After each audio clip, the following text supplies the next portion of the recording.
नित्याच्या लग्नाला 1 वर्षापेक्षा कमी दिवस झाले होते आणि तिचा घटस्फोट झाला. नित्याच्या घरच्यांनी जबरदस्तीने नित्याचे लग्न लावून दिले होते. लग्नाच्या 3 महिन्यानंतर पती राकेशच्या वागण्यात बदल झाला. तो नेहमी नित्याशी भांडण करत असे. राकेश एका कंपनीत कामाला असायचा. रोज संध्याकाळी उशिरा घरी यायचा, कारण ऑफिस संपल्यावर तो दारू पिऊन यायचा.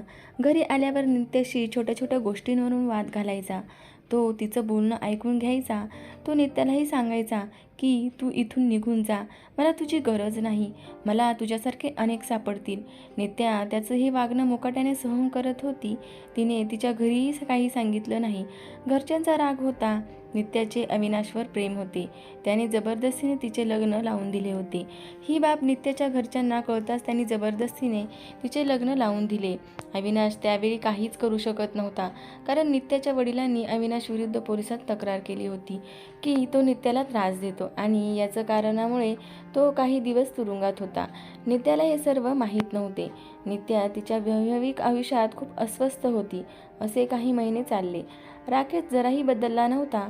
मग नित्याने विचार केला की ती यापुढे त्या नात्यात राहू शकत नाही आणि मग त्यांचा घटस्फोट झाला. घटस्फोटानंतर नित्याने सर्व काही तिच्या आईवडिलांना सांगितले. असे काय झाले की तिने घटस्फोट घेतला आहे, आता ती काय करणार, कोणाशी लग्न करणार, हे सर्व ऐकून नित्याने राहण्याचा निर्णय घेतला. नकार दिल्याने तिने एका छोट्या कंपनीत काम करायला सुरुवात केली आणि कंपनीने दिलेल्या घरात ती राहू लागली. कधी कधी तिला अविनाशची खूप आठवण यायची, पण तिने अविनाशशी कधी संपर्क साधायचा प्रयत्न केला नाही. तिला वाटायचं आता आपण कोणावरही ओझं बनू नये. तिला स्वतःच्या पायावर उभं राहायचं होतं. तिचा सगळा वेळ तिच्या कामात घालवायची.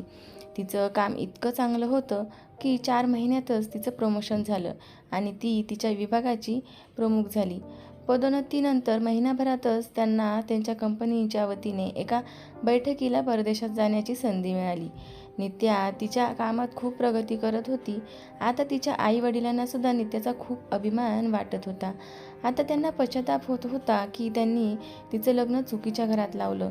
परदेशात गेल्याने नित्याला खूप आनंद झाला. तिला पण काही शॉपिंग करायचं होतं.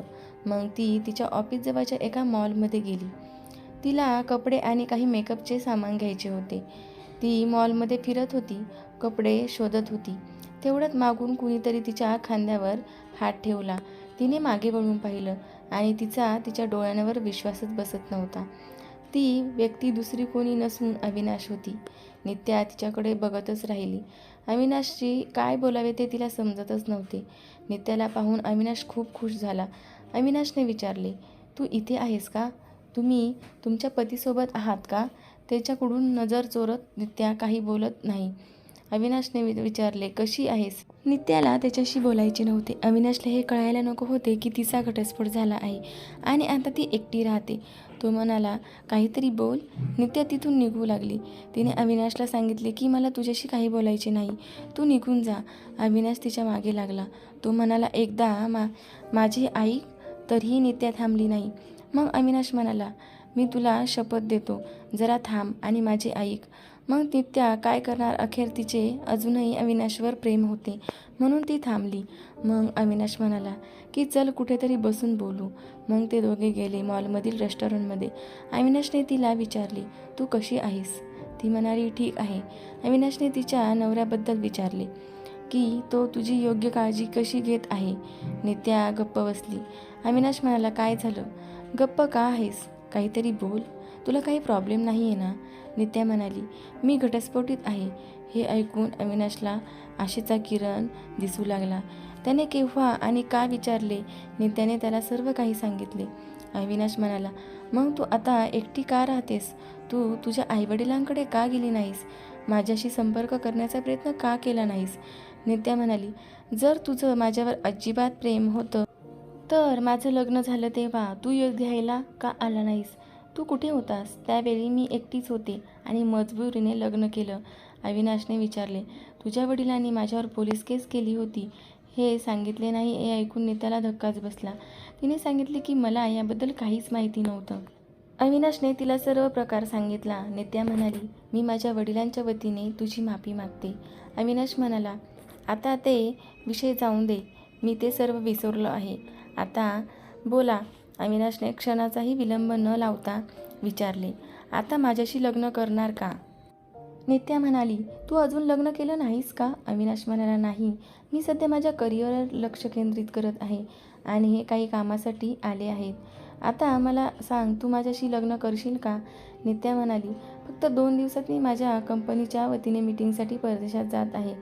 तिथून परतल्यावर बोलू. अविनाश म्हणाला की खूप वाट पाहिली आहे, आता थांबत नाही.